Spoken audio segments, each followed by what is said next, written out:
Welcome to episode 17 of Secrets of the Universe, Walking the Conscious Path with Steve Hasenberg. I'm Greg Agnew. This episode is called The Great Secret.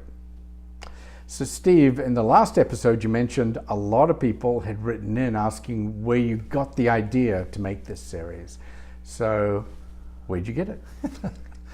I was actually really excited about talking about the inception of the series because it's so wild that nobody would believe it. So that's one of the pieces of The Great Secret. This is about maybe 8 months ago.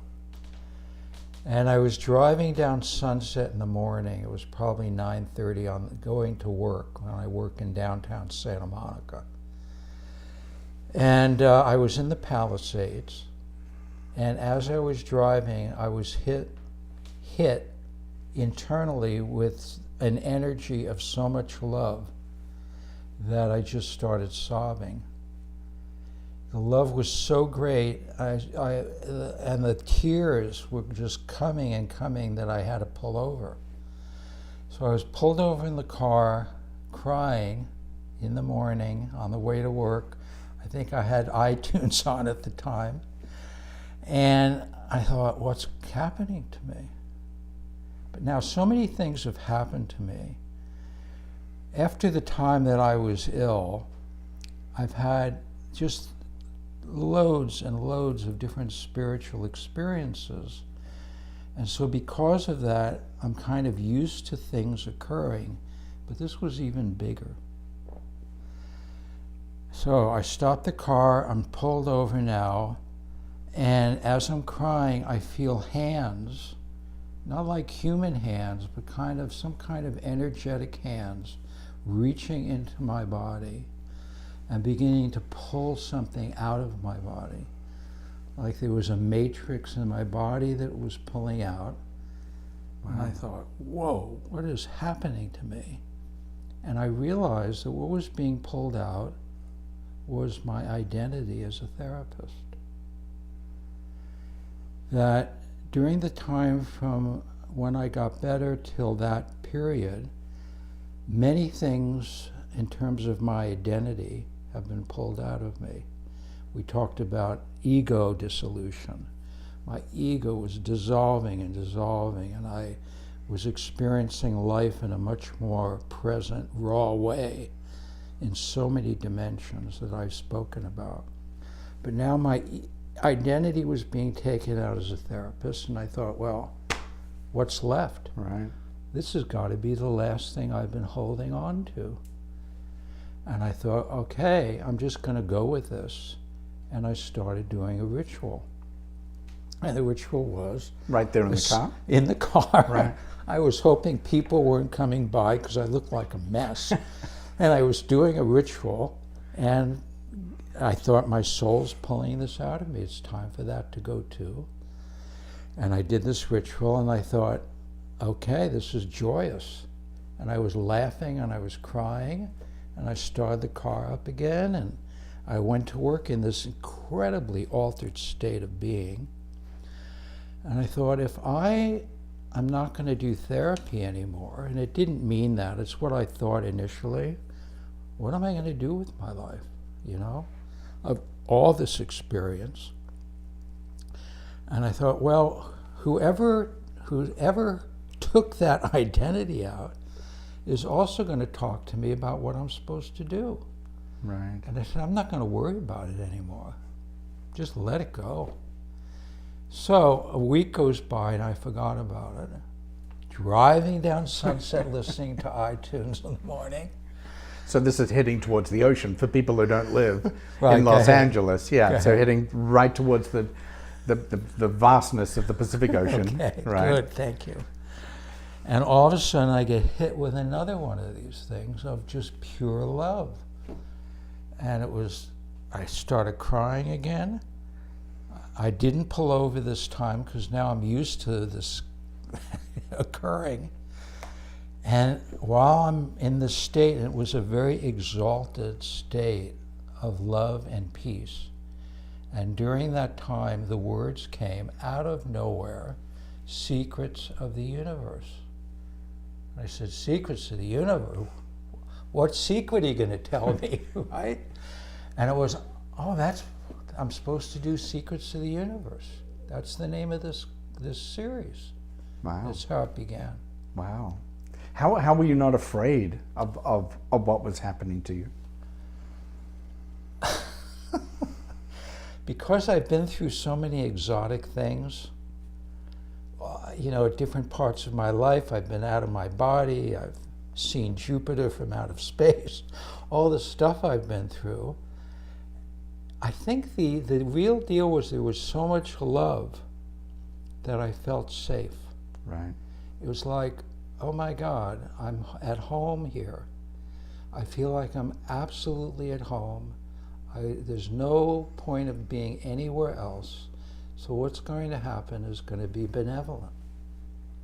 So when you realized that this was something you wanted to share, did it immediately become obvious to you what you wanted to share, or what the main core was? Another great question. Prior to this experience of falling apart on Sunset Boulevard, heading toward the ocean, I was having a reading, called a channeled reading with a friend of mine, Donna Thomas. And during that reading, these guides speak through her, and I do that once in a while. During that reading, the guides said, out of nowhere, it's time for you to go to the ocean. And now I thought the Pacific Ocean? And so I said, the ocean, you mean by my house? And they said, no, the big ocean. I said, well, what's the big ocean? They said, the interweb. And I said, the interweb? You mean the internet? They said, it's time for you to go to the internet. And at that period, I had no concept of what I had to give, I didn't even think about having a series. Right. So that was the inception point, going to the interweb. And then months and months after that, months and months after I had forgotten that they said that, this experience happened. So what's the experience been like for you since you started this to now? You've gotten feedback from people. Yeah. You've been learning as we go along because you've never done any form of TV beforehand. So how has the experience been for you, and what have you learned? What have you added to your sharing menu? I'll tell you the biggest thing, Greg, and I've told a lot of friends this, and we just talked about it in the Shadow series. Because I grew up the way I did, with the father that I had, I was criticized my entire childhood for everything. He would always find something to put me down about. And so much of my life was spent with that dark aspect. So self-doubt? Self-doubt, self-judgment, self-criticism. And I would say almost my whole life I spent attempting to overcome it by facing myself in therapy and meditation. I would say that when I first started editing the series, I didn't do the editing, but I had to edit in the sense of putting numbers together, what I wanted in, what I didn't want, and then somebody put it into software. But when I started doing that, I would listen to myself and I would say, I really like this guy. Now, this was the first time in my life that I ever said that. Wow. And I started, I'm going to be tearing up here. I started doing that in every single segment. I would say, wow, you have so much to give. And I'd watch myself as I would watch somebody I didn't know. And I would start crying. And in that crying, all this self-love and all this self-compassion, and it was almost as like I was reliving my childhood, my father's voice in my head, was being dissolved as this new information was coming.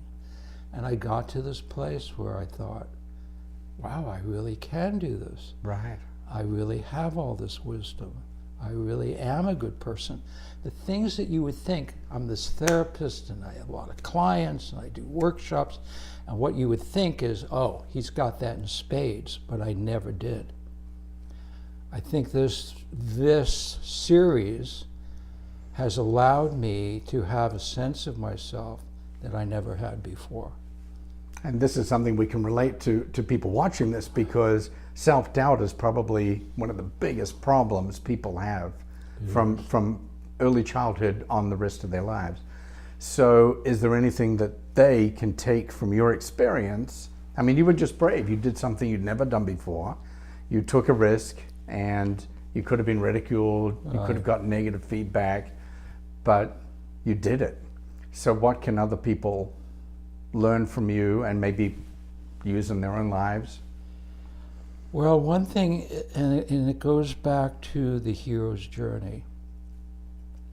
One thing I can say for myself is that I've definitely been a hero. And I've been a hero because I was faced with just a tremendous amount of hostility. And when you're faced with hostility in your childhood, it is like brainwashing. Mm-hmm. It makes the deepest kind of imprint. And in terms of what I can tell other people is face your fears. Don't run from yourself, walk toward yourself. And systematically, and for me it's been very systematic, it's been year after year after year, trying to overcome the imprinting of my childhood. And I got better and better, and then I'd fall into depression. I got better and better, a little better, not so much depression, until now I'm pretty free. And that freedom came because of the very diligent and committed work that I did on myself. Also using life circumstances as lessons. Right. Also meditating and practicing mindfulness. So I was on a truly a hero's journey this lifetime. I still am. And I've used it as an adventure, and it's been painful, but I've moved beyond that pain. And really that's the greatest secret. Mm-hmm. You know, there's more to it that I want to talk about in terms of what the great secret is, but that's really the fundamental secret of being a human being, is facing ourselves. Not that we don't fall apart in doing it, not that we're not afraid, but we face it even though we're afraid. Because now I know from my own experience that what's been woven into me, what I wove into myself, were very difficult trials and tribulations. We could even say peril in the midst of all the other things going on in my life that I could have either faced or refused to face. And if I refused to face it, then other obstacles or ordeals would come my way to give me another opportunity. So there are multiple great secrets. There are multiple doorways, and they all open into a bigger universe. That the ordeals that come, the personality that we have, has been given to us by ourselves. When I say by ourselves, and we talked about this before, being multi-dimensional beings. When we go after death, go back to heaven, we become souls again. When we come to earth, part of the soul comes to earth as a fragment of pure consciousness. And so what we're experiencing day after day is given to us by the extraordinary intelligence of our soul, by the choices that we make as human beings, but we are one and the same. At the surface level, we talk about surface level of being, of that day-to-day thoughts and feelings and experiences. And then when we transcend that and go deeper, the peace that we feel is our soul that we're experiencing. Some people could say that's also a part of God, or part of the great mystery of life that we're experiencing. And that whole continuum from the very surface to the deepest depths, to the soul, is all of us. And the only difference is where our awareness is. So when our awareness is on the surface, we have a human life. If it's on the surface, where we're very judgmental and self-critical, it's a very difficult life. If we go deeper because we're facing ourselves, it gets smoother. If we go deeper still from meditation and mindfulness, it becomes much more joyous and much more free. And if we go all the way to the end of the thing, it becomes self-realization. So self-realization is I'm aware that I'm a soul. I'm aware that I'm a light body. And that state of being is one of joy and freedom and equanimity and peace. And that is something that I can live with in my human experience. So present moment stuff that people talk about, you're most present when you're free of your thoughts and feelings. You're just right there. When you're filled with your thoughts and feelings, you're the least present. So that's the great secret. That itself moves into multiple, almost infinite dimensions in terms of getting to a place where you're that free and that quiet. What happens next? What do you begin to experience your interconnections with everyone else. You begin to experience your interconnections with the mountain and the sea and the stars and the animals. And all that happens automatically because everything is based on that soul level. One thing I picked up from your experience, your path, is how we all need to be more aware of the impact we have on other people. Right. The fact that you were so criticized, the fact that you had so much self-doubt, and this just shows how much damage we can pass on to other people, how much darkness we can give to other people. It does. But if we're aware of it, we can reverse that, or at least make their path easier at the same time. We really can. And I think that's why we're here, right? We're not here to be separate from one another. We're not here to be divisive with one another. We're not here to be so politicized the way we are. We're here to learn to get along. The issue between nationalism and globalism, on some levels, we are a globe. Mm-hmm. As we said, we're spinning in space. We're in deep space, in this unknown experience. Yeah. And yet we haven't learned yet to get along with one another. And so we're back to that quote again, which we all love. The only thing you can take to heaven is the love that you give out on earth. And that's the deepest truth too. See, there's so many. Right. So the greatest truth is that there are infinite amount of truths. But those truths don't necessarily occur in the surface. They occur when you get to the depth. So thank you for the experience. This has been such a learning path for me, and it's been wonderful sharing these hours with you. I've learned a lot, and hopefully everyone who gets to watch this can get something from it and make their lives a little bit or a lot better. Thank you, Greg. And so you're the first person I want to thank. You're welcome. It's been amazing. We were out to lunch and I told you about this idea and you said, I'm in. Yeah. And I thought, wow, I have this amazing guy who's going to be the interviewer. I couldn't ask for anybody better.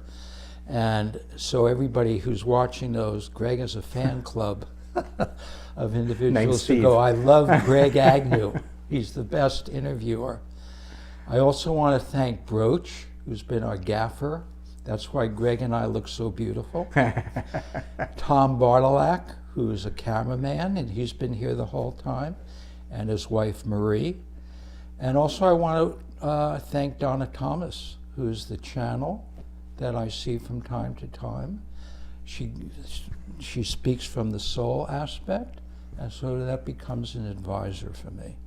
And so that's been wonderful for me as well. Great. Oh, one last question. What's next? So what's next is that I've been thinking about how I can maximize people's experience with the course.